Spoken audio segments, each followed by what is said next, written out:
Welcome to premium episode number 5 of Parent Footprint with Dr. Dan, Sitting Down with Dr. Dan. I want to thank you all for submitting all of your parenting questions and filling out our virtual mailbag. We love answering your questions and connecting with each one of you, so please continue to email us at podcast@drdanpeters.com. I promise we read every single question. And a reminder about Stitcher Premium episodes. For premium subscribers, only every month, Stitcher Premium releases a new Parent Footprint Sitting Down with Dr. Dan episode where I answer your listener questions about parenting, therapy, and much, much more. All right, it's time to bring in our awesome producer, Laura Rossi, with your November questions. Hey, Laura. Hey, Dr. Dan. So for the folks that can't see me, I'll post a picture. I'm wearing some of our merch. She looks good. I got the hat on that you all will see if you go to the Exactly Right holiday store. It's really cool. So, Dan, I agree with your opening comments. Our mailbag is overflowing with thoughtful questions and important parenting topics. So listeners, please keep them coming. We are so, so grateful. This month, we put out a call for parenting questions like we usually do, but I also asked for your holiday questions. So we're going to dive right into the mailbag today. Question number 1 is from Candace. She sent it via Instagram. And before I read this, a note to all our listeners, Dr. Dan and I are recording this the day before Thanksgiving, the official kickoff to the holidays here in the U.S. and really everywhere.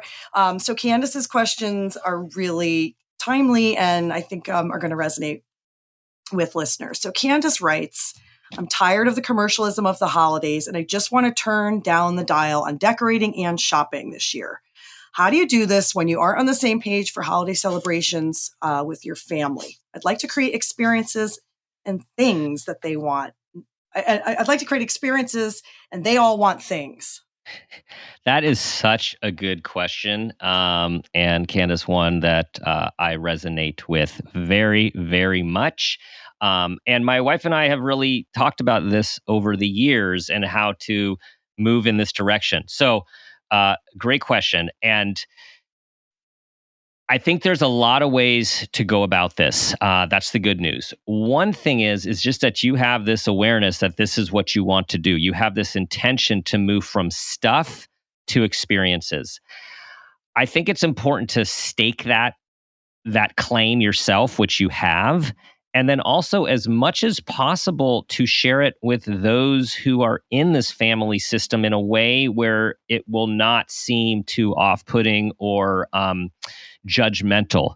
Because there are a lot of people who, we all get caught up in the stuff. We got commercials, we've got ads, you say something out loud and then all of a sudden it's on one of your feeds. It's like, who knows how this whole commercialism machine works, but it works really well. And also there's a lot of family tradition that goes on year to year and becomes very important to the people who are a part of it. So all that is to say is I think we have to be respectful and try to find a way to start turning the ship. And so having those conversations about, hey, you know what, you really want to see if we can dial down a little bit of the purchasing. I'm wondering if we can think about it differently. For example, can we think about number of items, or can we think about money, or can we think about our children's experience and what do we think will be enough based on their age? Also, really articulating, hey, let's focus on experiences this year as part of the ritual, as part of the gifts. Some families say, okay, for this present, we're all going to go here and go on this outdoor adventure. Right? Like that's part of it. I know in our family, we created something called a family adventure, which we wouldn't tell our kids about. They just knew that we were going on an adventure and they were excited to see where we would end up. The other thing that I think is really important is, especially when you are in large family settings and everything seems to be a part of the large family setting, is to start to carve out your own individual family's own little ritual, whether it's Christmas, having your own little opening or your own little gathering before the big family, or Hanukkah, doing something on your own, or claim something for yours and just know that it doesn't mean it's in opposition you can start adding your own traditions with your own intention by taking steps and articulating where you're moving towards. I love that answer. I'm going to be listening to this podcast recording and jotting down notes from it. I love the idea of carving out something for your family and doing something with intention. I agree with the experience as gift kind of philosophy. And one thing I think in larger families, whether it's Hanukkah or Christmas or another holiday, you kind of get people that look at you as a Scrooge if you don't want to go all in on like every gift and every single thing.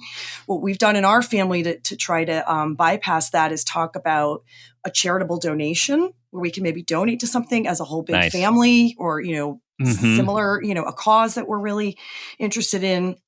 And that idea of limiting gifts. So we celebrate Christmas in our family. So maybe it's each family is getting a gift for the other family rather than one gift for every, niece or nephew or grandchild. It adds up. It takes away from, I think, the reason we're all gathering. And I'll say personally, after living through all these months of the pandemic, this feels like a really good time to make a change. Last year, most of us were alone for some or all of the holidays. We're coming together again and really, being around a table and in person kind of feels like the gift. So the other stuff is a little bit of, great point. That's additional stuff. That's a great point. And something that, something you said just triggered this for me. Oh, the Scrooge part, which is, I realized, so I started to become uncomfortable with all the stuff and all just the core of this question before I was articulating it. And so you're right. Like if you don't articulate what it is that's bothering you to people around you, spouses, family members, and they're just seeing behavior or like Scrooginess or like bitterness or like, what's wrong with you? Like, why are you? This really closes the gap to, to try to say in such a way. It's like, you know what? I do love it when we're all together, or that might not always be the case for some people, but it's like, I do like the holidays, but I'm having trouble with the amount of gifts and the amount of stuff. Now, the other thing that I learned that I will pass on is the timing that you communicate that is really important. Not best to necessarily do it right in the middle of the celebration. We want to try to take a few steps back and plan. That's very true. Actually, we released one of Dr. Dan's Wisdom Wednesdays today, and the theme of it is all about pause and pausing. So, maybe there's this in-between time where you're in a state of pause that you can bring this topic up conversationally. Good call. Yeah. And not in a way that, feels like you're not going along with everybody. So that's great. And I think generally and personally for me, sounds like you too, moving away from materialism and stuff and consumer stuff and being mindful and thoughtful and even in some places minimalistic. Yes. I don't think we're the only ones reassessing even that. So no, it's a movement. It's definitely a movement. I love it. So question number 2, it's not on a holiday topic, but is on an important parenting topic that may, for our listeners fall into a bit of a special needs category. We got an Instagram answer to our story poll where we ask for questions in addition to other social media. The writer is Renata. And she says, Dr. Dan, how can I know the difference between OCPD, which stands for Obsessive Compulsive Personality Disorder, those behaviors, and a gifted individual's need for things like precision and a sense of justice? Yes. It takes precision sometimes to figure this thing out. So for everyone, as Laura said, OCPD, Obsessive Compulsive Personality Disorder, is where there is a preoccupation with orderliness, precision, perfectionism, a lot of control, interpersonal control, and it's different than obsessive compulsive disorder, OCD, because that has a lot of rituals to it. This isn't as obvious with rituals because it's more a part of what we call the personality profile or their characteristics. Now, it's common for gifted individuals of all ages or highly gifted individuals, people with advanced cognitive reasoning, could be very insightful, very deep thinking, very analytical. This takes all forms, but these people are generally qualitatively and quantitatively different than the norm with their higher intellectual functioning. It's very common for these people to have very strong social justice orientation on what's right and what's wrong. It's also very common for gifted individuals to have a need for control to sort of manage and organize the environment. And it's also very common for gifted individuals to be, not always, but to be rigid and often inflexible. Things are supposed to happen a certain way. So again, I'm only saying like one of the profiles of giftedness, but this can run through. So as you can hear, what I'm saying is the obsessive compulsive personality disorder characteristic traits and some of the gifted traits, they do overlap. What I would say is it's like the Venn diagram here. There are some overlapping things. When we're dealing with a mental health, what's called disorder, or a clinical problem is when these characteristics are pervasive, enduring, and what we say cause functional impairment, which basically means they're extreme across all settings and causing a big problem. I would also say to anyone listening, we don't give personality disorder diagnoses to children because you actually have to grow up to have a formed personality and have lived long enough for it to be part of your actual character. So I would say what you're going to want to look at is the person's age. You're going to want to look at where this social justice orientation comes in. You're going to want to look, is it always inflexible? Is it always controlling and domineering? And really look at how problematic is this, and then of course seeking a mental health professional, particularly one who specializes in giftedness, if you're trying to tease apart this because you still have concern. Thanks for that answer, and Renata, thanks for reaching out. That does sound like a bit of a challenging situation, and as you were answering, I felt your compassion in kind of teasing this out and figuring it out, and all I kept thinking is she needs a Dr. Dan. So essentially, she should seek out someone who's got kind of X, Y, and Z that you mentioned. In terms if there's still concerns, or if maybe it's a filing it in the like, oh, all right, this is a lot of gifted characteristics, and I just need to take a deep breath and watch life unfold. That sounds great. Great advice. So moving back to the holidays. We're very popular on Instagram, as you all you listeners know. So Jennifer sent this direct message to us asking, how do you start a holiday tradition, or what is a suggestion for a meaningful one? I have 2 kids, a 1-year-old and a 6-year-old. Thank you. So she's not specifying anything specific on holiday. So this could be Christmas or Hanukkah, but sounds like she's seeking some creative ideas. So Dan, you already touched on a few in your answer, but tradition can unfold as kids age. So they can. We're both able to address that. So what do you say?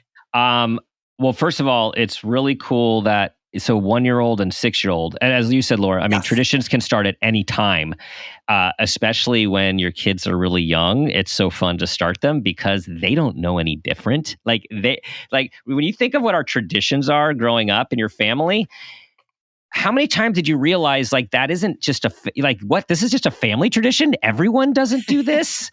Right? Can I interrupt for 1 second? I'm laughing and I won't be able to muffle it, which is 1 year when our twins were really little. I mean, not even a year old. And we were navigating family and trying to figure out where we could be on which day and who's within drivable distance. We had to make our Christmas an actual fake day, but our kids were so little, they didn't know. And I think it literally was December 23rd. And we told them, this is Christmas. And they had no idea. Now, of course, we did all the traditions that we still carry on, but there is, this moment in our family history as parents that we chuckle about every year. Remember when Christmas was December 23rd? So again, exactly. Those were the seeds of stuff we do now, but I'm laughing too much in my mic to let you answer. Well, it's like, because that's their reality. So for everyone, like we form our kids' reality of the world, which is both awesome and daunting to think about it, right? Like, especially when they're early on, early on and throughout the formative years, we are modeling what it is to be X, Y, or Z, like what family life is, what dinner table life is, what foods we eat, how people talk to each other. I'm not trying to bum you all out. I'm just saying, like, this is big. It's a big job. And though also how we celebrate. And back to another question, there are some families that celebrate with loads and loads and loads of gifts. And there are other families that celebrate with one gift, for example, which is super special, like the excitement, right? And there's everything in between. So when you're thinking about a family ritual, holiday family ritual, you can start with anything. So, for example, a walk in nature, right? A walk in nature. It can be some families go to the movies. Other families have Chinese food. Other families go and donate, especially as their kids get older, and go to soup kitchens and food kitchens. Other families do a 5K or 10K walk on the holidays. Some do stories in front of the fire. If you have a fireplace, s'mores in front of the fire. Pizza night, like it literally can be anything. Decorating the tree, decorating the menorah, planting a winter garden, depending on where you are in the country. Like, to me, it's so open to anything. So as we just talked about OCPD, and there's perfectionism is what I'm really calling out here. There's a lot of us that feel, oh my God, wait, I have to start the best new family tradition. And remember, from a kid's perspective, everything is new. You can't go wrong. Like, you literally can't go wrong. And yes, one of your kids is going to have a tantrum and not like the thing that you chose, but that's just 1 year, and that's, their moment in time. I'll also say that teenagers, like Laura, our kids are similar ages, Yes. right? It can change. What they want changes. It's real interesting with our kids to look at some of the traditions and sort of say, like, yeah, isn't that a little too much? Like, do we really still need that, or do we need to still go to that thing? And those are all good questions to talk about, because it gives the opportunity to really discuss, okay, where'd that ritual come from? Can we switch that one up? What's out of respect to the larger family? How can we do something different with our own family? And hey, what would you guys like to do? And the COVID holidays were very different for us last year as well, because they're usually with lots and lots of people, and we were able to have one just with our family. And there was a lot of silver lining with that, that we all really enjoyed. I agree. I took some notes while you were answering, but before I dive into the Laura list, I want to ask you, Dan, when we talk about parent footprint, we talk about what we might have learned or taken from our own parents and how we want to, create and leave a footprint for the next generation. So is there anything from your traditions growing up, with or without your cousin Georgia, who, of course, we all know is co-founder of Exactly Right, our podcast network, Yes. and co-host of My Favorite Murder with Karen Kilgariff. I don't know at all if you ever spent holidays together in a larger way with Georgia, or if there are traditions from, your Hanukkahs and other celebrations. Well, yes. So I think of this in a couple ways. One is, so we have the annual Hanukkah gathering, which was at my grandmother's house, our grandmother's house. And she lived to be almost 105. And so we both talked about her in different venues and together. And so there was this tradition every year, all the aunts and uncles and all the cousins every year. And when it became too much for her, and granted, she went a long time. The sister, like, it was still at her house, and until it couldn't be, and this other people pitched in. So that was an amazing tradition, and one that our family hasn't had, going to be now for 2 years. And we're all actually, one of our cousins sent a Zoom link. This is how cool it is. One of our cousins sent a Zoom link to all of us. And we are going to light the menorah on Sunday all together, where everyone is together. So that talk about a cool, like, tradition and importance. So there was that. And then the other thing that I will say from personal experience is growing up Jewish in a highly non-Jewish area, I always felt like I was missing out. Like I wanted Christmas so badly. Sometimes Hanukkah's at the beginning of the month. Sometimes Hanukkah's over Christmas.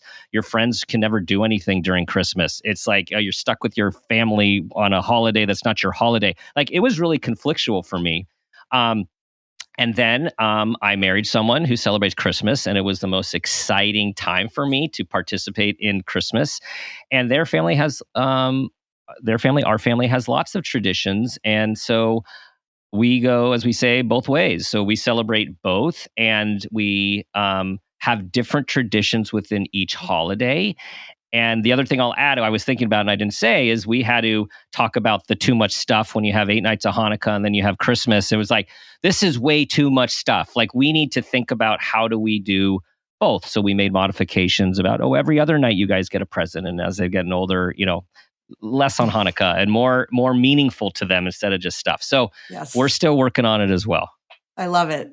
Personal stories are the best. And it's kind of fun in this, kind of more casual episode for premium that we can chat about stuff on another personal level. So our family, quickly, some of our traditions are, we have baking traditions around Christmas time where we make the same recipe of cookies like a lot of families, and we're playing Christmas music, different things about gift giving, trying to do something kind of in the arts, going to a performance or a musical thing that has a Christmas theme. And then, on and off, we are always trying to watch, the traditional like Charlie Brown Christmas or little things left over from my childhood that we started with our kids when they were young. So it's fun to pass traditions down, mold some to your own, and then kind of feel like a kid again, reliving some of your own history, which is really that kind of continuum of what Parent Footprint stands for. Yes. So well stated. Thank you. I'm pleased to say for all of our listeners today, we have a bonus for you. For the first time ever, we're doing an extra question. We're doing a 4th question today. And this will probably help everyone throughout the whole holiday season. This episode airs in a week, so it'll still be November. And this came in as an anonymous email. Question number 4 is simply, Dr. Dan, how do I deal with the holidays this year with house guests and COVID and everything else resuming? So you are not alone. I know a lot of people are secretly wishing that they could do the alone thing again this year. I've kind of seen that on social media, and I feel bad there saying is it out a loud, lot of that. There's a lot of that because with a lot of family comes a lot of obligation, particularly when everyone is coming into one or a few homes and camping out for a few days to a week. It's just a lot, right? I mean, even in the most harmonious families, and many families have various disharmonies in them. That is normal. It's a lot, and it is a lot for sensitive people. It is a lot for people who tend towards introversion. And the problem with this is these situations are not conducive for the sensitive, for the introvert. It's like this expectation to go to this function, to be a part of this, to have someone in your space. So I feel you. I think it's really important to think about ahead of time what you need to keep us for when you need a break, to restore some balance, keep some regulation, or get you back into regulation if you feel dysregulated. What are the things that you have to be a part of? What are the things that you can skip? You can opt out. You can opt for a different thing that is less people intense. And also, I said this before with the other question, I think it's important to communicate to people. And I know you're not going to get all the same level of understanding. But if you are feeling a little overwhelmed or feeling a little tired or just need a break, if you can't just sneak away, or the sneaking away is becoming more problematic, just to say, hey, you know what? I just need to go. I'm going to go take a walk, or I just need to unwind. I will catch up with you guys later. We're really talking about boundaries, the B word. That's an important word. Boundaries are so important. And in a lot of families, we either haven't learned them, or they're permeable, or they're not allowed. And this is to say, you are allowed to have your boundaries, and it's usually tricky to keep them in intensive family holiday situations, but you can take steps to do so and claim them.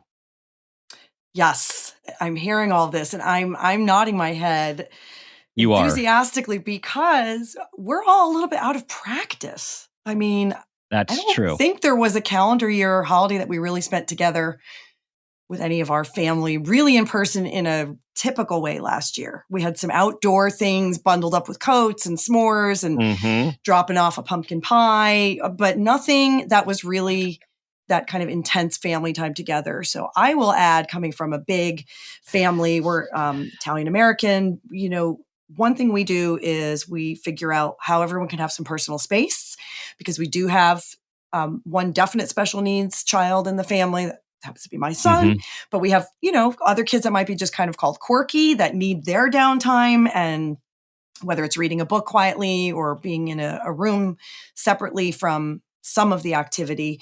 So the other thing that ties to that is we've learned how to kind of limit the length of the visit.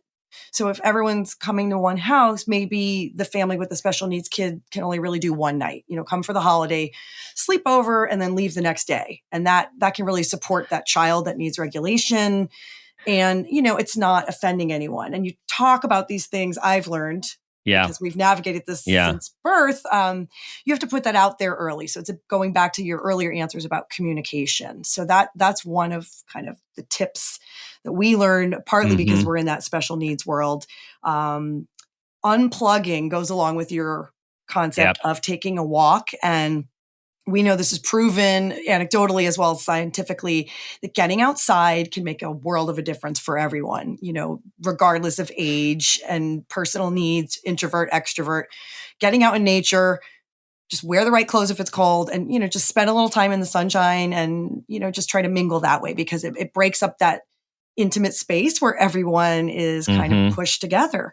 And the only other thing I was going to say, because we still have younger kids in our family, is limit screen time. As much as the kids want to be playing on their devices, particularly for these holidays that have a materialistic element to them, it's toxic. We've done episodes on this. So try to make those kiddos move around or have a dance party, and, not be kind of faces and screens the whole time, because that just seems to strip them of any of their regulation, coping ability, an incentive to, chill out. It hypes them up.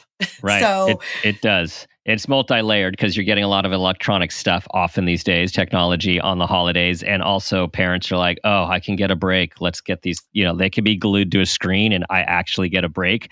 So it's moderation, right? Is what you're talking about. Which again, that's one of our ongoing themes for all of our episodes. The other thing I'll toss in here is some families, are dealing with challenges during the holidays, health issues, COVID related or not. And so I've heard from many friends, family, listeners, et cetera, that be really clear about testing. Do you want everyone to get tested before they descend upon your house for Christmas Eve or the first night of Hanukkah?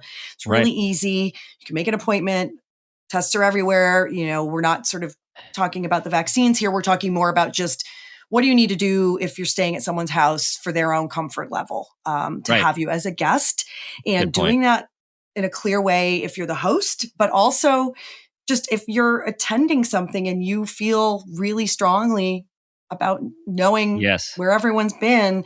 I think that's a really responsible ask. And that's boundaries. That's boundaries. It's what you're comfortable with. And again, voicing them in as much as possible, a respectful way, so they can be heard as much as possible rather than just reacted to.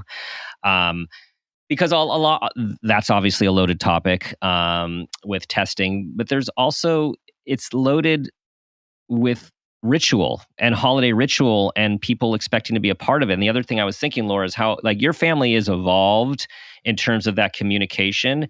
And as you point out, you had a reason to start this process and this communication early because of your son and his sensory needs, right? And so that's really healthy. And a lot of times families don't have a quote reason.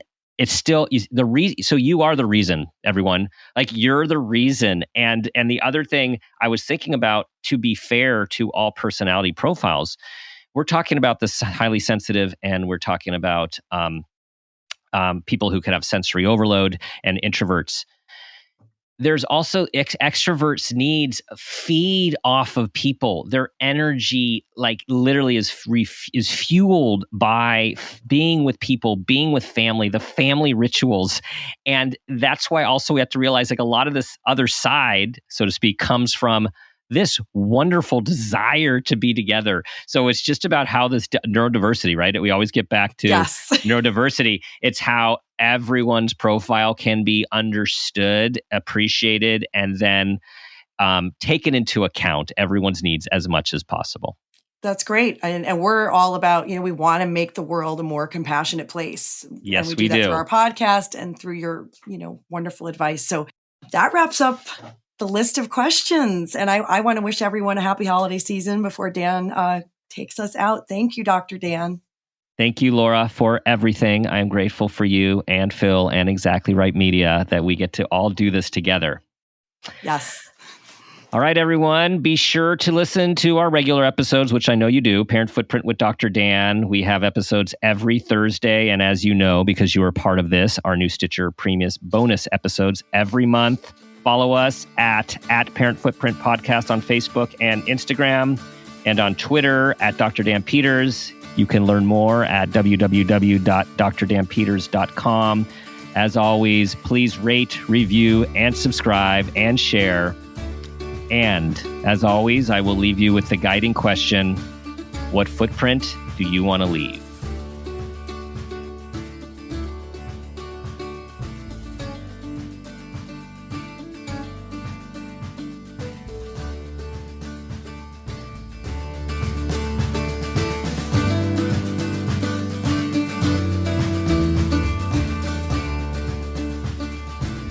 This has been a Peters and Rossi production. Parent Footprint with Dr. Dan is produced by Laura Rossi. Our engineer is Phil Rossi. Theme music is Mountain Spring High, composed and performed by Gabriel Lewis. Artwork is by Garrett Ross. Follow us on Instagram and Facebook at Parent Footprint Podcast, and on Twitter at Dr. Dan Peters. If you are an advertiser interested in advertising on our show, go to midroll.com/ads. For more information, go to exactlyrightmedia.com. Listen, subscribe, and leave us a review on Apple Podcasts, Stitcher, or wherever you get your podcasts.